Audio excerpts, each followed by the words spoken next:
আমরা তো আজকে সৈয়দপুরে আমাদের শহীদ সাজ্জাদের কবর জিয়ারতের মাধ্যমে আজকের পদযাত্রার কার্যক্রম শুরু করেছি।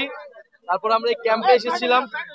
অভ্যুত্থানের সময়, আন্দোলনের সময় এই ক্যাম্পের যারা অধিবাসী আছে তাদের অনেক গুরুত্বপূর্ণ ভূমিকা ছিল। তারা অনেক জুলুমের শিকার হয়েছে দীর্ঘদিন ধরে, আন্দোলনের সময় নির্যাতিত হয়েছে। তারা তাদের নির্যাতনের কথা আমাদেরকে বলছে যে কিভাবে তারা বছরের পর বছর এই এলাকায় আওয়ামী সন্ত্রাসীদের দ্বারা নির্যাতিত হয়েছিল, এবং ক্যাম্পে কি মানবেতর জীবনযাপন তাদের করতে হয়, শিক্ষা, স্বাস্থ্য থেকে কোনো ধরনের যে মৌলিক অধিকারগুলো, সেই অধিকারগুলো থেকে তারা বঞ্চিত। এবং এই যে বিহারি জনগোষ্ঠীর এই সমস্যা কিন্তু বাংলাদেশে অনেক দিন ধরেই আছে, এবং বাংলাদেশের বিভিন্ন প্রান্তেই তারা আছে।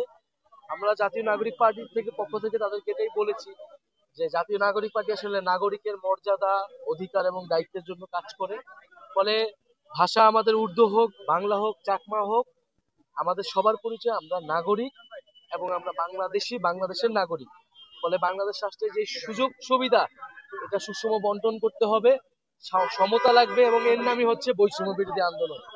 ফলে আমরা আমাদের ওয়াদা তাদের কাছে ব্যক্ত করছি, তাদের জন্য কাজ করবো, এবং নতুন দল হিসেবে আমরা তাদের কাছে দোয়া চাইছি যে তাদের আশীর্বাদ যাতে আমাদের সাথে থাকে।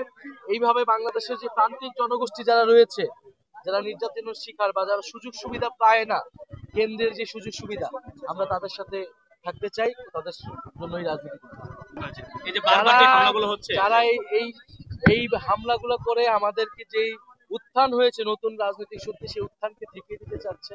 আমরা এর আগে ককটেল হামলাতে মামলা করেছি, কিন্তু আমরা কোনো ব্যবস্থা দেখতে পাই না। প্রশাসনকে বলবো আরো কঠোর হতে, এবং তরুণদের যারা আন্দোলনে অংশগ্রহণ করেছিল, নেতৃত্বদের যদি এই নিরাপত্তা পরিস্থিতি হয়, তারা যারা আন্দোলন করছে শহীদ করে, তাদের নিরাপত্তা কে দেখবে? সাধারণ মানুষের নিরাপত্তা কে দেখবে? ফলে ককটেল হোক, বুলেট হোক, সবকিছুকেই নস্যাৎ করে আমরা এগিয়ে যাবো। ধন্যবাদ।